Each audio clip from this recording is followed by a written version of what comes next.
Om Sadashiva Samarambam Shankaracharya Madhyamam Asmadacharya Paryantam Vande Guru Param Param Ishvaro Guratmeti Mochi Veda Vibhagine Vyomabda Vyapta Dehaya Dakshinamurtaye Namaha Sava Vedanta Sedanta Gocharam Tamagocharam Govindam Paramanantam Satiguru Pranatosh Maham Om Shanti Shanti Shanti Om Namaste. Welcome, my good friends. Verse 17, which we did 17 last class, the Atma, page 102. The Atma is mistaken just as a rope is mistaken to be a snake. And this happens because we don't have a totally clear mind. So we have Rajas and Tamas representing desires and fears that somehow clouds the sattva guna available in our subtle body and compels us to make mistakes. And the ultimate mistake is I mean all bad knowledge, okay, which is mistake in regards to perceiving something and coming to a conclusion that this is it or this is that. So we say we made a mistake of apprehension or understanding, So there are all kinds of mistakes that can produce mental emotional disturbance, causing the so-called psychological suffering. But there is one mistake which is the most problematic, the most fundamental, because if you make a mistake and project a snake in a rope, you're going to suffer a little bit, but then very soon you're going to realize, so, but what the heck? This snake does not move. Is it really a mistake? Is it really a snake? And then you solve the problem after some time because you made a mistake in respect of knowledge of an object. But the most fundamental mistake is mistake in regards to the very subject, okay, the I. When we take the I to be the instrument of experience of the I, if we take the I to be our pair of glass or whatever, and then we are limiting ourselves in such a way that we experience great suffering and not being able to find a solution, because a solution is not being to be found in an object of knowledge, but in the very subject, which is our object of knowledge in Vedanta. In Vedanta, our object of knowledge is the subject, and we have a fundamental mistake, knowledge mistake, wrong knowledge in regards to my true subjective identity. You understand? So when we take ourselves to be a body mind, we suffer, and until somebody comes and presenting a pointer, indicating that we need to find a solution in Atmayana, knowledge in respect to the subject. So you cannot correct this mistake by looking for more knowledge in the objective world. So, and that is the situation of most of everybody. We take the body mind to be the self, and then we suffer. And then we try to neutralize the suffering, try to improve the mind and making the physical body immortal. And you can improve the mind a little bit. You can keep the body fit, but you'll never go beyond limitation. And you're never going to find immortality, and you are never going to find a knowledge that's going to clear this problem, because any knowledge is objective, and it is knowledge in respect to phenomenal object out there. And we have Vedanta who wants to to solve this problem. So we have seen this verse. I'm not totally ignorant, because I know I am. We have seen that as well. I know I exist. I know I'm conscious. So I have some knowledge working, some sattva guna, working for me there. But somehow a partial knowledge is almost as good as no knowledge, because if we don't properly understand the nature of this I, so I know I am, and I know that I am, I exist, I know that I exist, and I am the body-mind. And then you destroy everything with the last statement. The body-mind does exist, the body-mind is a conscious being, but the body-mind is limited, the consciousness is limitless. So we need to find the full knowledge in order to remove this problem, which is the fundamental cause of suffering, of human suffering. Partial knowledge and partial ignorance in respect to the self. Verse 18, when the rope is clearly known as this is rope only and not a snake, every misperception goes away, and the non-dual rope remains. So the knowledge of the self is also like that. So he is making parallel between these two examples.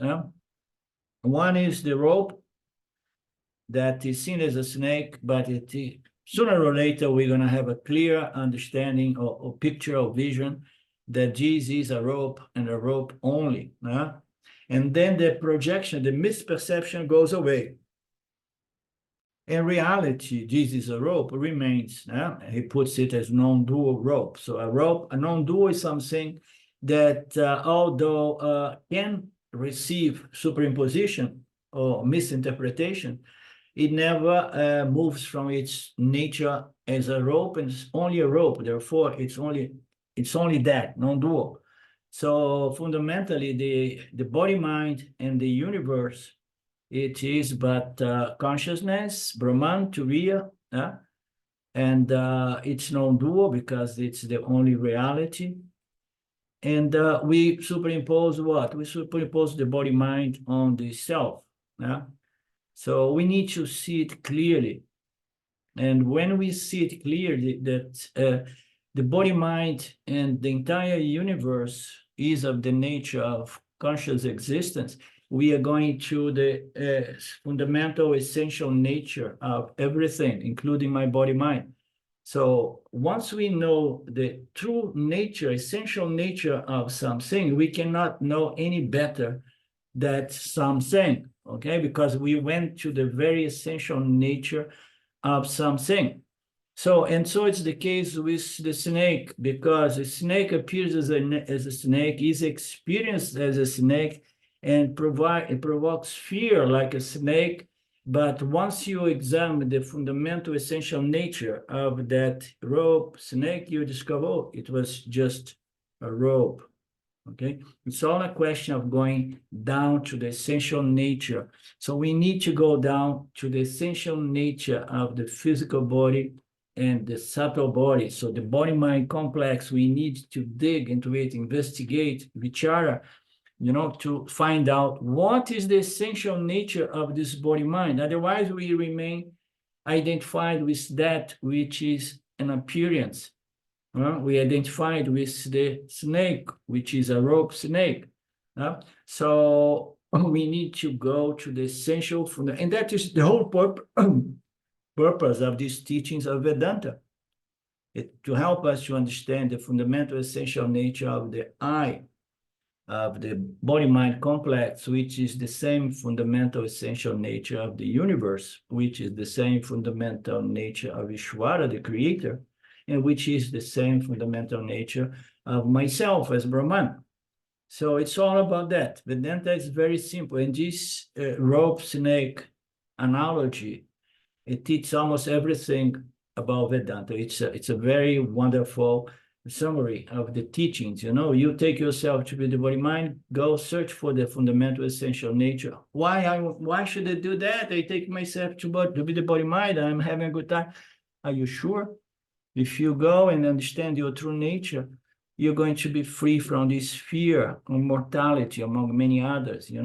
Desires and fears are going to be reduced to such an extent that you're going to finally be able to enjoy your life. It's all about that.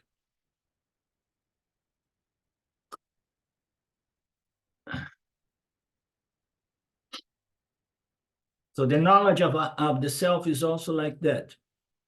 There is a certain thing we can say here. When we know that the rope is not a snake, but it's only a rope, and then chances are that we don't make the same mistake again. But it could happen. It could happen.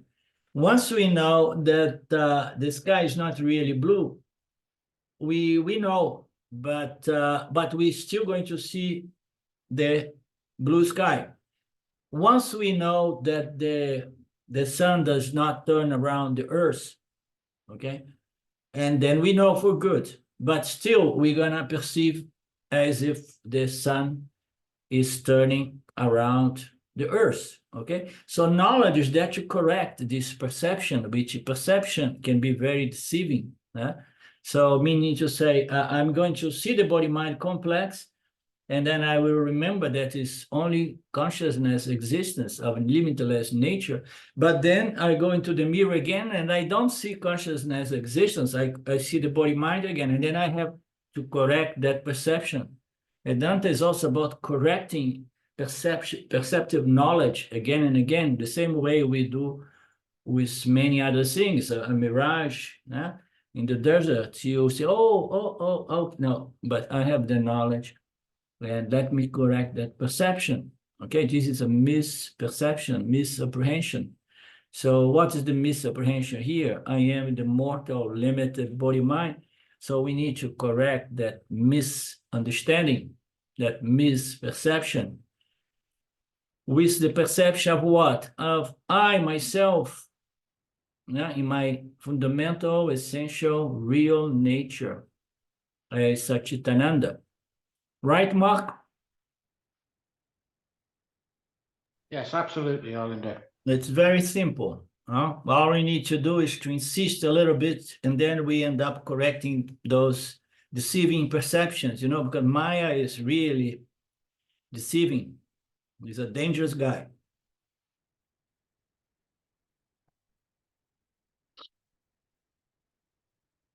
Okay, can you chase away the rope snake? No. Why you cannot chase? Because anything you do, that's the beauty of Vedanta. There is nothing you can do that's going to solve the problem. You have to understand that the snake is not a snake, it's a rope snake. Therefore, there is no need to chase it away or kill it or anything. You just have to see things for what they are.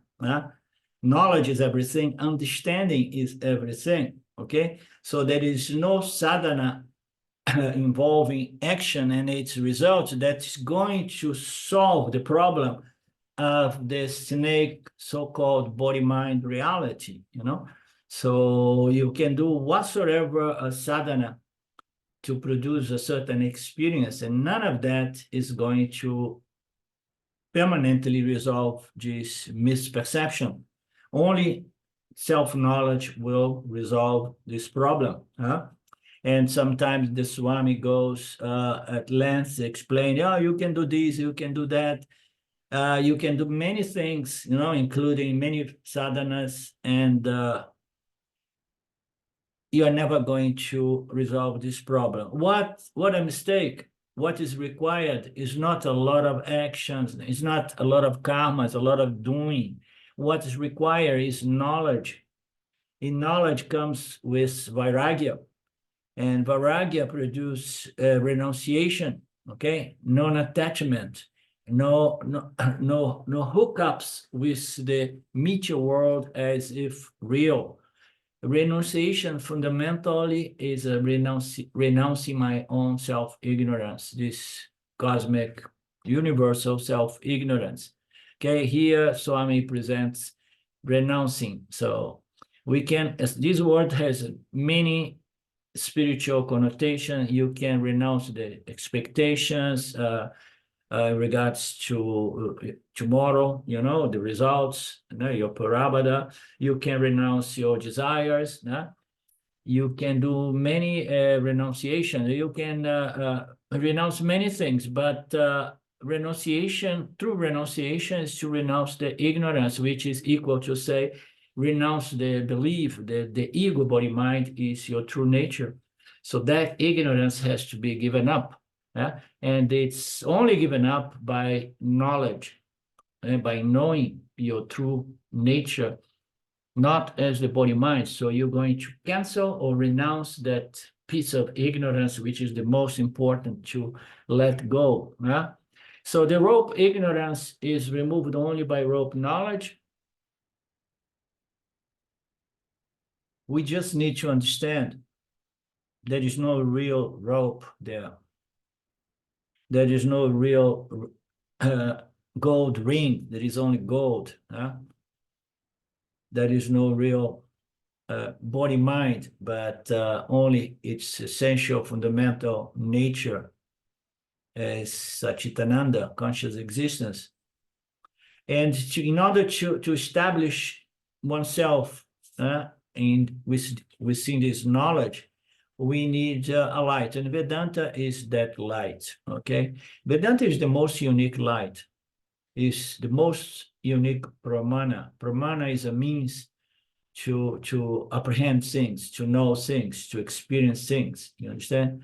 So we call it the light of consciousness. The light of consciousness shines in the human intellect and all other creatures and animals, and then it shines to illumine, reveal and illumine one's environment.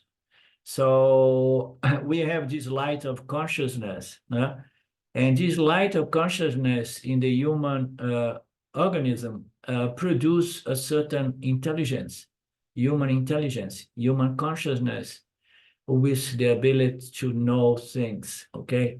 Not only respond to things, how you say, oh, I keep forgetting this word, I don't know why. You know the word that I want, Mark, please tell me. I'm not sure what you're saying, Arlindo. The animals respond to the world according to Instincts. Instincts, yeah.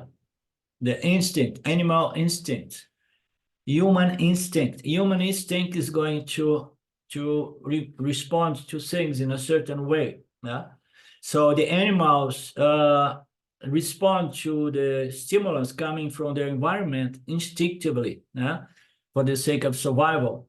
So, and the human beings are mostly instinctive animals, okay, unless they develop a certain intelligence, an intellect with good qualities, and then the light is going to shine, and then he's going to experience the objects in its environment, but he's going to have the ability to get good knowledge in respect to all of that, okay? So consciousness is this light that reveals, illumines the objects in our environment, and then we have to have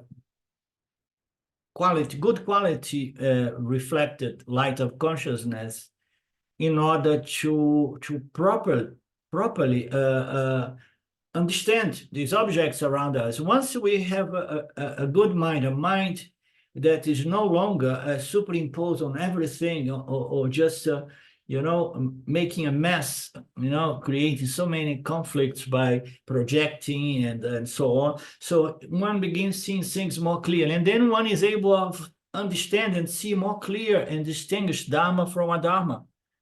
Only then the mind is really developed to the point of begin seeing the world and seeing it through to its essential fundamental nature as the self, as conscious existence, you understand?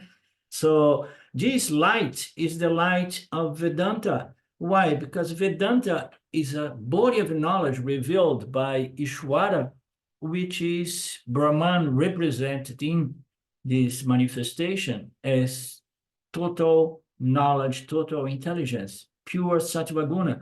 So this pure sattva guna reveals this spiritual knowledge, so that we human beings, here and there, we have the good fortune to, in the light of these teachings, recognize our true essential fundamental nature, which is free from this apparent world, free from all objects of the world, and free even from the body-mind experiencing this phenomenal world, So this is the light. Vedanta is the light. This knowledge is a manifestation of this light, okay, of Brahman, shining as Ishvara, pure, total knowledge, which somehow provides us with a certain fraction of sattva guna that needs to be cultivated, refined, and developed so that we can begin understanding better this Mithya world until we understand the nature of Mithya as Satya. You understand? It's an entire process of improvement of the body-mind complex until we come to the Upanishads, and then we can make the max use of this light of consciousness which reflects in the human subtle body. You understand, Mark? Yeah, I'm with you. Yeah.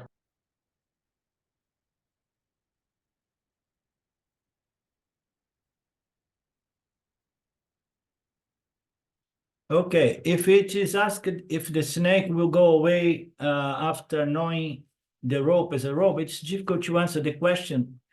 So the snake may appear again, as I was suggesting at the beginning. But for teaching, it is said that the ignorance, to begin with, there is ignorance, and knowledge is the only way to make the snake disappear. After knowledge, the student understands that there was no snake to begin with. All the projections simultaneously go away. Gaudapada says that the entire awakened world and samsara are like a rope snake. So all the projections are supposed to be totally gone away unless there remains still some residual bits and pieces of ignorance, excess of rajas and tamas is still sometimes producing projections. I mean, we hear people saying again and again, I know who I am, but sometimes I seem to forget, okay? But generally speaking, once this knowledge is true and clear and firm, a doubtless self-knowledge, doubtless understanding of my true fundamental essential nature, and then the projections disappear, okay? You never take yourself to be the body-mind, although if there is a tsunami coming in your direction, your instinct, your animal instinct is going to make you run like crazy. Right, Lynn?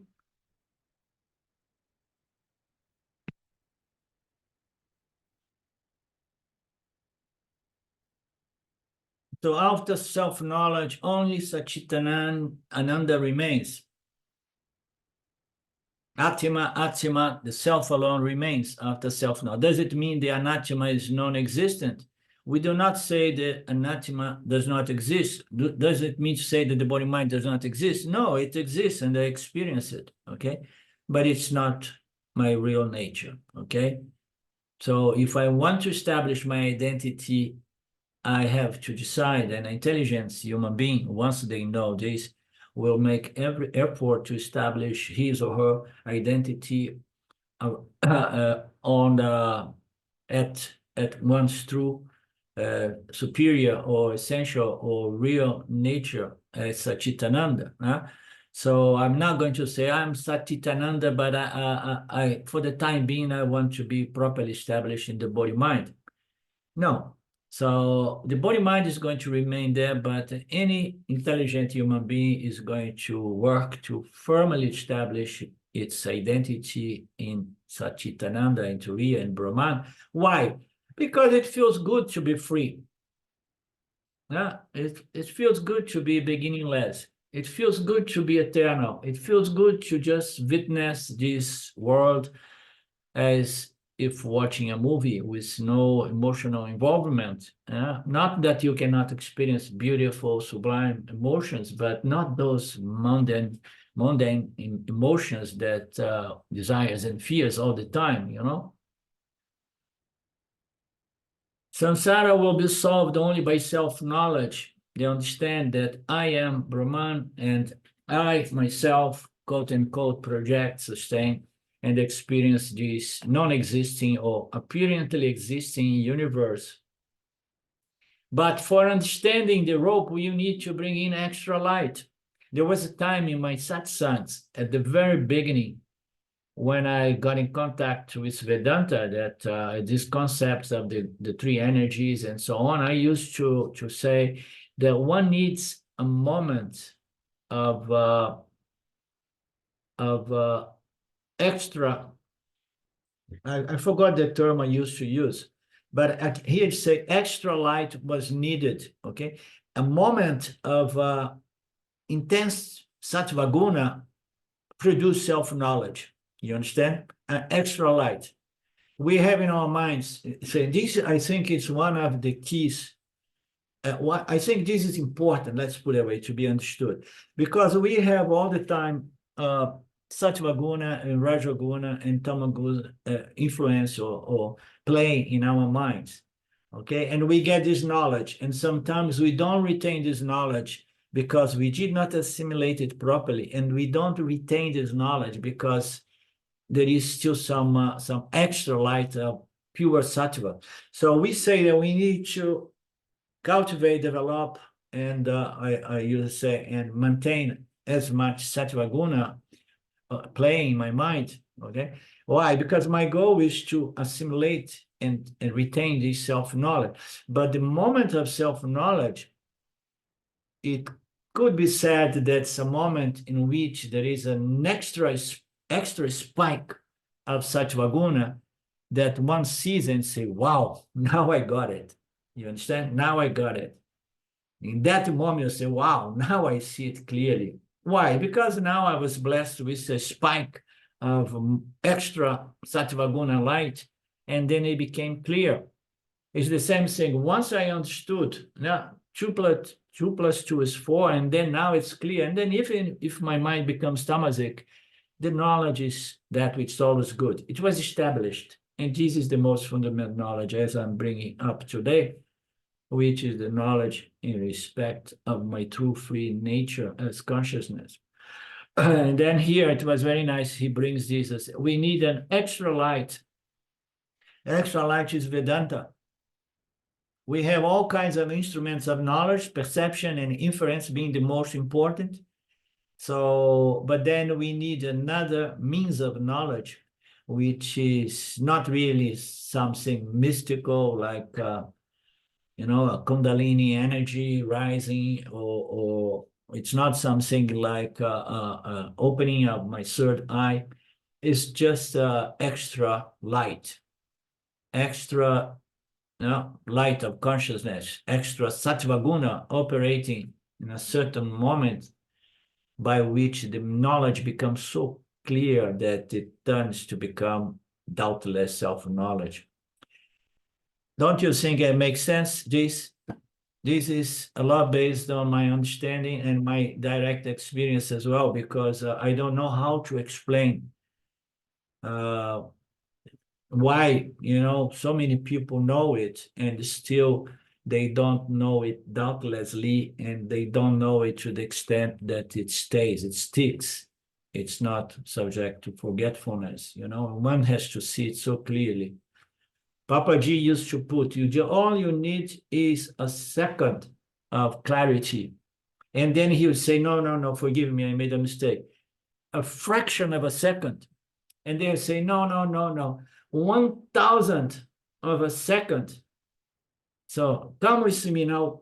Let's go to 1,000 of a second and then see what you are, That was his way to try to, it was very experiential, his offerings, not backed up by much knowledge, much less a sophisticated knowledge such as Vedanta. Yeah.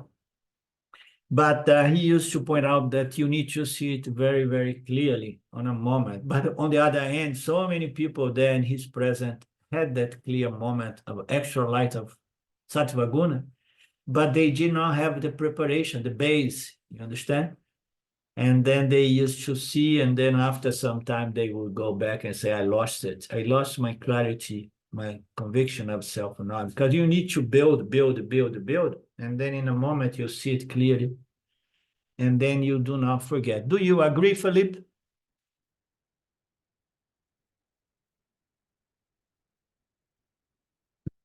How about you, Sylvia? Yes. Yes. Good. So we are on the same page. You know, Arlindo, when you're talking about that, it just emphasizes to me the preparation involved, whether it's, sattvika karmas or whatever, but in order for that light to shine so clearly, there has to be absolute purity in the intellect, I think. Definitely. Yeah. Development of the qualifications, or purity of mind and intellect, refinement, it's all a process of growth. That's why we have Karma Yoga and Upasana Yoga and Dharma Yoga, everything, as a prep. Yeah. Yeah. And you wouldn't recognize it unless you had the Shastra. It would just be an experience. Well, I mean, some people are said to have got this knowledge without contact with the scripture, but we can never know. They not in this lifetime, maybe like Ramana, but they have been in contact with this knowledge, because to my understand, the Vedic knowledge, the Vedantic knowledge is the base from where all spiritual knowledge was extracted. It's the most fundamental knowledge.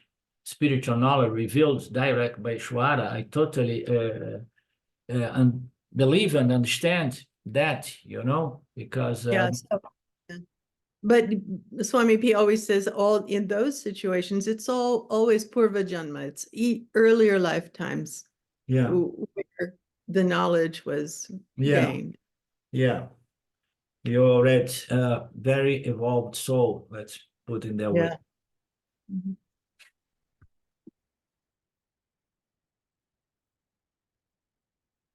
So similarly, we have the body mind with the five senses, and then a good intellect using perception and inference, but still we need a special light. The special light is the teachings of the Upanishads revealed by Brahman via Ishvara, pure knowledge. And the teachings of Upanishads can be summarized that you are not the Jiva Atma. You are not the creature of the awakening state, but you are Paramatma, okay? The projector of the awakening state in the wake world. This is the revelation of all Mahavakyas, all statements, all mantras or statements of identity present at the end of all Upanishads. If that one Atma is missed, the projections will be endless. So if we don't get to, to see that, I mean, we use the Upanishads. Upanishad is a light of knowledge, spiritual knowledge. If in the light of those revelations, we don't see it, what's going to happen? The Atma will be missed, and people are going to keep projecting limitlessness or happiness or salvation all over the place. All over the place. Projections will be endless if you miss this self-knowledge, okay?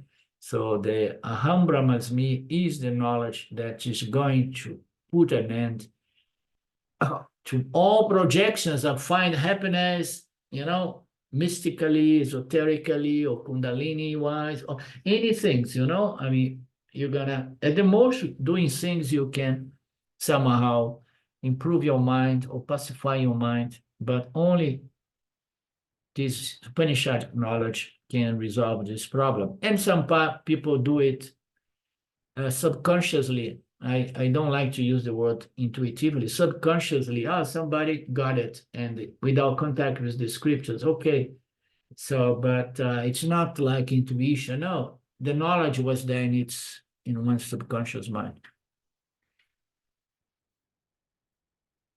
If the self is missed, the projections will be endless, the projections will be many, but the truth is one and the same. So projections will be many. That's we see so many expressions of spiritual paths, spiritual teachings, you know, so many expressions. The paths are many, but the truth is one and the same, and it's always missed in all these different paths, because different paths at the most take us to mental purification, okay? So, but does not take us to the ultimate truth. The ultimate truth requires inquiry into the very nature in the light of the teachings of the Upanishad. So Gaudapada says that other than Vedanta, all other systems, this is heavier. I missed this one. Sometimes I go so quickly reading this thing before we begin our class. So Gaudapada says something very radical. The projections are many, but the truth is one, and it's missed, okay? Because you still superimpose reality on some phenomenal world, some phenomenal realm, okay? Or experiential realm of punya, or whatever, you understand? Salvation. The projections are many, but it'll be many. If the truth is missed, unless we get to the truth, we're going to keep projecting. Maybe there, maybe here, maybe there, maybe that place, maybe that guru, maybe that sadhana.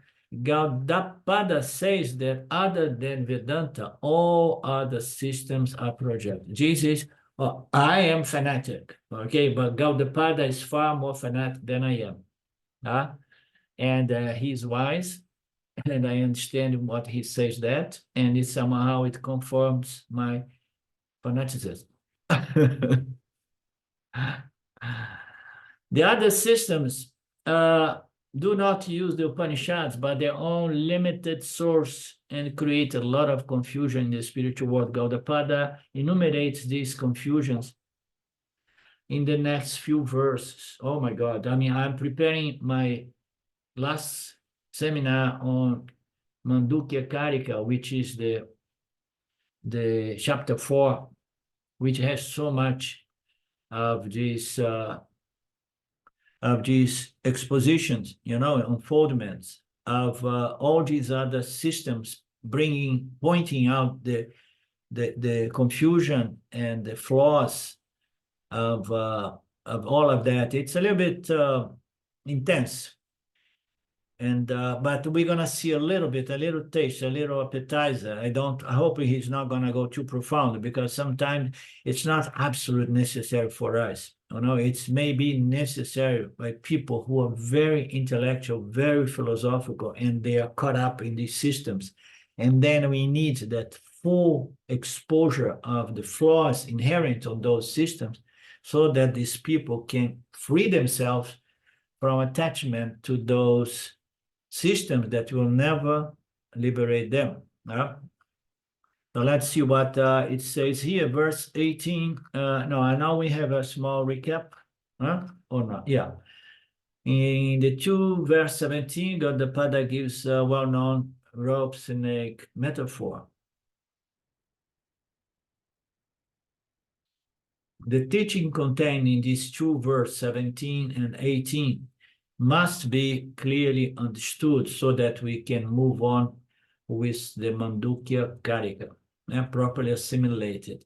The nature of the awakened world is once again comparable with the robed snake, which appears to be real because of the ignorance of the rope. Well, this word ignorance is wonderful. Why we see the snake on the rope? Because our ignorance of the essential nature of the rope as a rope. Why we see the body-mind the body-mind project over my limitless nature as consciousness, because of my ignorance of Satchitananda, my ignorance of consciousness of Brahman, of the true nature of God as Brahman. My true nature is existence, consciousness of limitless nature. So if I don't know that, as Swami Shimaya used to say, the non-apprehension of your true nature, essential nature, produce what? The misapprehension, or superimposition. The body-mind is my true nature. Ignorance is the key word here. It's because of the ignorance of the rope, because of the ignorance of my true nature. And nobody teaches Vedanta in the schools. And in fact, they want to destroy any and all spiritual teachings that may free people from samsara, because we live in a very materialistic era, societies. When there is a partial darkness, I see that there is something lying on the road, and I don't know what it is. Maybe it's a rope, but I project many things on that. We don't need to go back there. I can project so many things. We know we are masters in projecting. In fact, relating to other human beings is always a problem, because we all project on one another. You understand? So the nature of the mind is project, because every time, if I have to have a good conversation with Celine, I say, so I don't know Lynn, but I have an idea, and all my ideas about Lynn are projections, okay? And then I started a dialogue with Lynn based on my projections about her, and she's going to begin this conversation based on her projections about me. It's unavoidable, okay? So this projection is the fundamental problem, and it's caused by the true nature of reality. But if Lynn knows that I am Satchitananda, and Lynn knows that she is Satchitananda, and then we don't need to have a conversation, right? Oh, we can have a conversation. So how about having tea tomorrow? Yeah? And then we can talk about any small thing without any problem, avoiding projections. Yeah?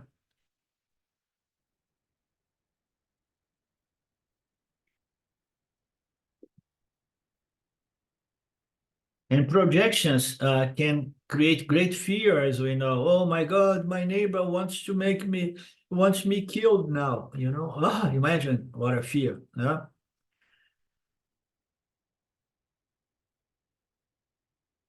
So this rope snake is not really existent. It's called mithya, that which is available for appearance and experience, and will definitely cause problems, but it's not real. So the world is available for its appearance, and it's a field on which we can experience many things, and it causes a lot of problems. It causes a lot of problems because somehow there are so many namarupas, and that gives us the possibility, the opportunity to project so much on so many namarupas. And then we begin chasing all these namarupas, and some namarupas are going to produce great fear. And the namarupas I desire is going to produce also great frustration every time I cannot get them. So mithya, snake, is satya. The word appears as satya for the self-ignorant being. It will be the very cause of all problems. If we see reality as duality, if we see that the world is real, we're going to experience disturbance, okay? We're going to experience, what is the word he used here?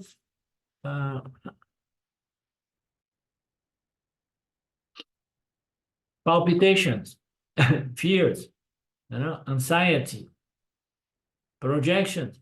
So the samsara is going to be playing, and the byproduct is emotional suffering, mental emotional suffering.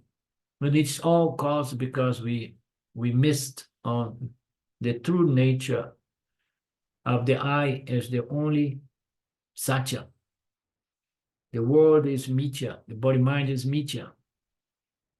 So he presents here some points. The point number one is that the rope snake appears and it's not real, it's mithya. The point number two is that, which he says it's very important, is that mithya snake must be understood as mithya.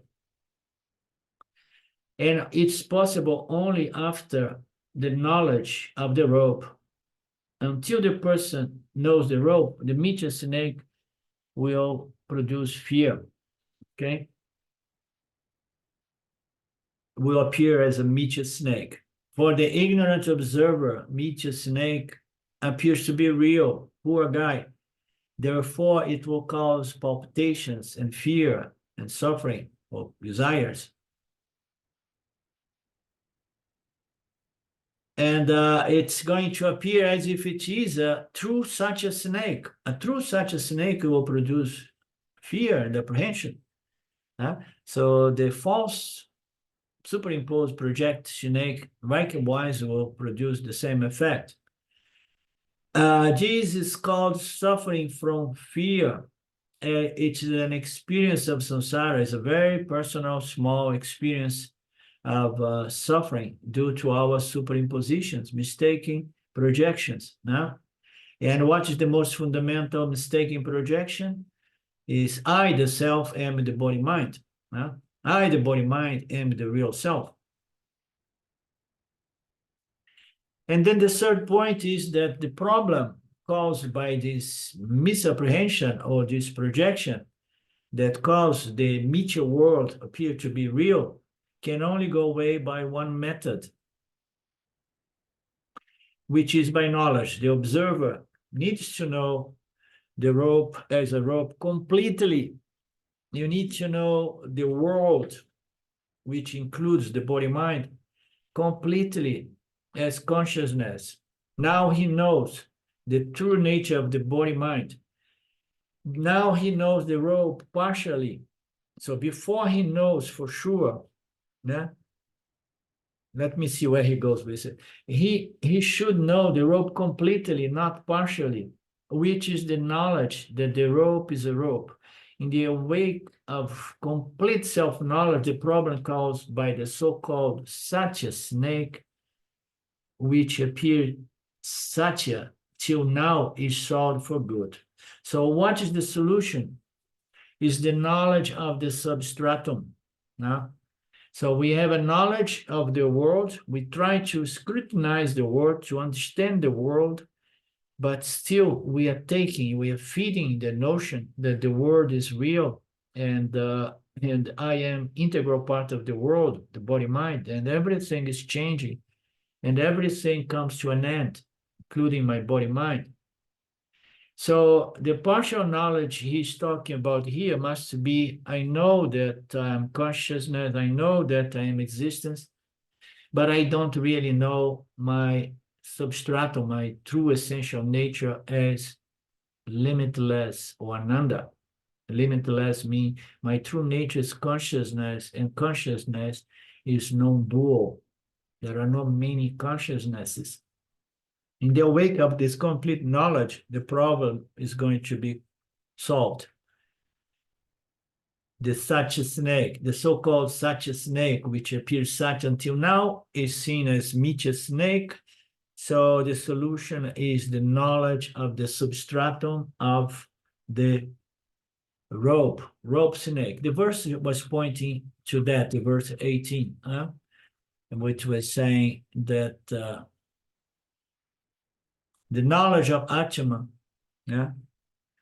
is also that is going to clear the misperception that goes away of the rope snake, and only the rope remains. Only the rope remains. It's beautiful. Only the rope remains. Only Brahman remains. When we clear the superimposition of the body-mind over Brahman, this knowledge of the true a substratum of the body-mind as Brahman has to be clearly known. No? All there is Brahman. How many times we hear these statements all over the world, you know, different paths, different teachers or you know, the direct paths or whatnot, you know, all there is consciousness, only consciousness. You know?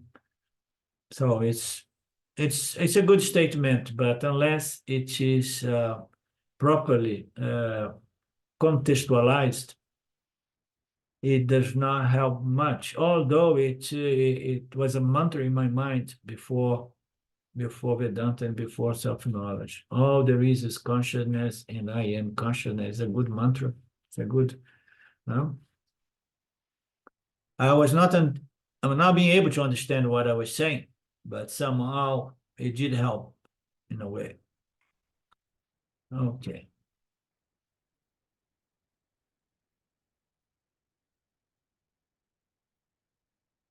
Where am I? The third point. Once we understand the 3 points, the third point being that the only method is the knowledge of the substratum.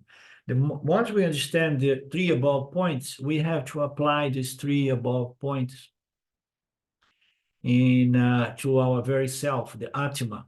Okay, here corresponding to the rope, we have Atma, the self, and it corresponds to the snake.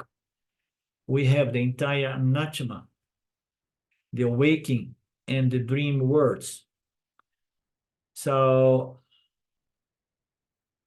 the parallel here is from the standpoint of the body-mind, Atma is the substratum, and we have to remember it the same way the analogy, the metaphor, the example says that this rope snake is not really a snake because the substratum is rope and only rope.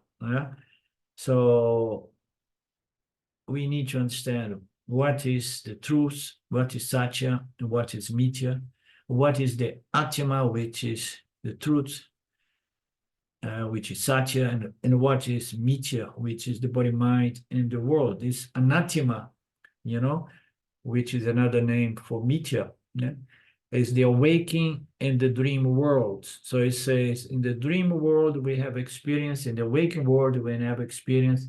All of this is anathema.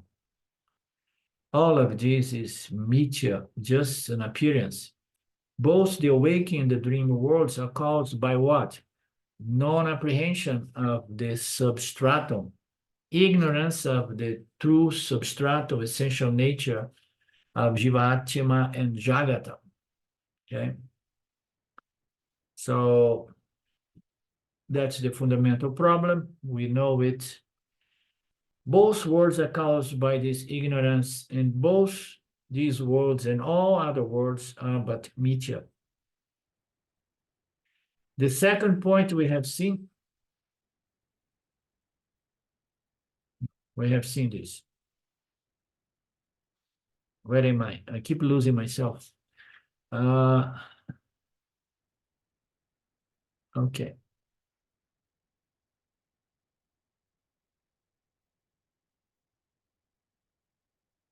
For the dreamer, the second point is that we should apply this knowledge in the waking state, especially, because that's where we have our intellect at its full faculty, But for an ignorant person, the two worlds are not seen as mithya.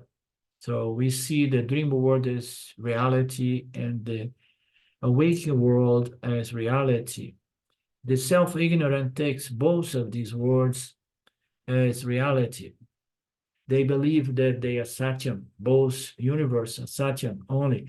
For the dreamer, during the dream world is Satyam. For the awakening world appears as Satya. Both Satya worlds are causing great suffering for the ignorant person. As long as the self-ignorance is present, both the waking and the dream worlds will appear as real, as Satya. and both of them will cause the sickness or the suffering in samsara in both of those states. What is the remedy? Self-knowledge is the only remedy. Self-knowledge is the only remedy. This knowledge, I am the self, I am the Atma, should be understood as Turiya Shaitanyan in this Upanishad. When I claim that I am the entity Vishwa, the waker, this is partial knowledge. That is the partial knowledge he was referring to in this case. I take myself to be one of those two entities, the waker and the dream. And the full knowledge is the waker and the dream are my inferior apparent nature. But my true nature, the full knowledge is I am the substratum of the dreamer and the sleeper, because I am Turiya, I'm the consciousness. So when I claim that I am Vishwa, the waker, I'm suffering of partial knowledge, and that will cause me problems. When I claim I'm Tejasa, I'm again suffering of a partial knowledge. There is some knowledge there, but it is knowledge of my field of experience, a duality, okay? So he's calling that partial knowledge, but we could call that partial ignorance. Two fractions of ignorance. So it's partial knowledge, and you create problems. When I claim that I'm Pranya, the sleeper, it's again partial knowledge or total ignorance. Because when I claim I am the Tejasa, I have some knowledge that I am playing for me. When I'm doing the Pranya Jiva game, I don't have even this knowledge I am. So when I claim that I'm Turiya, and then I got the full knowledge, okay? So it's a different angle to present this full knowledge. I did not really appreciate very much this full knowledge and partial knowledge in this context, but can be seen as well that way. When I gain complete knowledge, the waking and the dream will be understood as me. I'm criticizing Swamiji, and every time I criticize something he says, and then I regret because a little bit ahead, he proved his point. Are you with me? Is my internet breaking sometimes? Earlier on, it was a little bit more, so not so much now. And is my intellect breaking a little bit up as well? Oh. Because I would say my intellect instead of the internet. Okay. When I gain complete knowledge, the awakening and the dream will be understood as Mithya. The Mithya world will not cause any problems. It's going to be like watching a nice movie. Even though I choose to deliberately identify with some characters. And when the move becomes overwhelming, I have the facility to say, oh, no. I'm getting excited here, and I no longer enjoy this move, so I need to stop my identification with these players. Oh, but no, I can't anymore. I'm so identified with the guy there or the woman, and then you have to turn off the move, and then go back to your Nididhyasana. I have the facility to invoke my higher knowledge, my full knowledge, or my complete knowledge, that this is a movie, and I am consciousness. And I'm watching all of that, knowing that is a superposition on the screen of myself alone as consciousness. I have the facility to forget any sense of reality that I have given to watching a soccer game. So I like very much soccer games. So Swamiji likes very much cricket games and a little bit of tennis, as I understood as well. So I like the soccer, especially the Champions League, and my team is Inter Milan. So I'm watching those games, And the moment that it's important, if I see that they start getting emotionally involved immediately, I say, oh, no, that's not acceptable, you know? In the old days, I used to get very emotional involved. But then you have to remember, oh, no, this is just a play, yeah? And I am the conscious witnessing principle, yeah? Watching this play, yeah? And then everything is good again. And then in the beginning, I used to play like that. Why I have to be so much excited that my team win?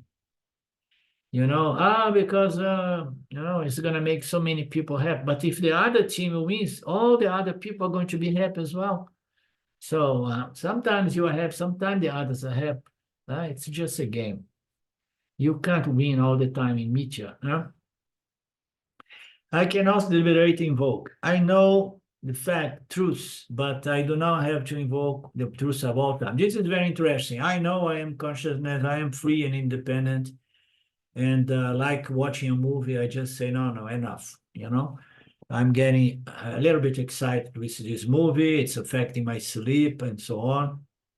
Let me look for a romantic movie, and then you discover that they do not exist anymore. You have to look for the movies, you know, of 40, 50 years ago. So you have to somehow have this control, this vairagya, to detach from those plays, you know, that may get you hooked, involved, you know. But I don't need to remember myself of that fact all the time. It's like I don't need to be all the time remember 2 + 2 = 4, 2 plus. No, you just leave it alone. You do not remember. You do not need to remember again and again, I am Satchitananda, I am Satchitananda, I am conscious existence. You know, no. You know, yeah? And then you engage the world. And then if the world start, you know, create a little trouble, and then I say it's better I remember more deliberately that I am Satchitananda, because, you know, otherwise I'm going to experience discomfort. That's what it says. So you choose to play the roles, interacting with the world, and that is going to be producing unavoidable varieties of emotion, because every experience brings with it a sensation, an emotion, an experience. You do that. But when life becomes a burdensome or struggle or overwhelming or tough or painful or burdensome or meaningless, you know, and then I say, oh my God, so no, let me just withdraw from the world because it's no fun at this moment. Let me just stay deliberately put in Aham Brahmasmi. I should have the power, the facility to shake off the experience I gained through the Vishwa and the Taijasa, and then again, I am alone as Satchitananda. So, but we don't need to go around say, I am Satchitananda, I am Satchitananda, to ourselves. The whole thing is a play. I watch the movie. I don't need to remember all the time. It's just a movie. It's just a movie. It's just a movie. I watch my games on Champions League at soccer. I don't need to remember myself. It's just a game. It does not mean anything. I enjoy the game. But sometimes if I get too excited, and then I better remember that it's all a game. I should enjoy life. I should enjoy a movie, experience its emotion, but having the power to turn it off and rest in my true nature, which is unaffected by human experience. The facility is obtained only through self-knowledge, and this self-knowledge must be clear and firm. So the self-knowledge is going to say, I am the projector of this movie, so I should not be concerned, okay? So I'm the sustainer of this projection as well, and I appear to be the experiencer as well. But knowing that I'm the projector and the sustainer, I say it's okay. So the experiencer aspect of my nature here is my inferior nature, you know. And fundamentally, I am the projector and the sustainer. Then Gaudapada says that as long as this truth is not known, we will continue to take anathema to be Atma, to be the self, to be Satyan. Many people, including great philosophers, have missed this truth either because they did not come to the Upanishads that alone reveal this truth, or they came to the Upanishads but do not know how to extract the truth from the Upanishad. The philosophers, the academic people, love to study the Vedanta by themselves, and it's very difficult. It's very difficult. You need to have a help of a guru. You understand? A good guru, honest, competent guru that was benefit by these revelations. So Shamaya used to say, oh, this and that person has gone through all the Upanishads, and then he would say, okay, but tell me one Upanishad that has gone through you. It's very different. So you need only one Upanishad to solve this problem once for all, but it needs to be really not just an academic endeavor, but there has to be a real inquiry, real vichara. No? Okay, from the next verse, Gaudapada will list the verse in which these philosophers come with false conclusions. And the verse, but the sub-commentator, there will be a sub-commentator. It's going to be pointed out the philosophers that I talked about in this verse. Okay, so I'm looking forward to it. I forgot. We meet again next Monday at 10 a.m. Is it still working for you, Lynn? Yeah. Thank you for your accommodation. Om Purnamada Purnamidam Purnamudachyate Purnasya Purnamadaya Purnameva Vashishyate. Om Shanti Shanti Shanti Om. And namaste. Love you. Hug you. Next Monday, the same but channel in the but media. Thank you, Orlando. Thank you. Thank you. Thank you all. Thank you, Philip. Thank you, so Linda. much. Thank you. Thank you, Mark.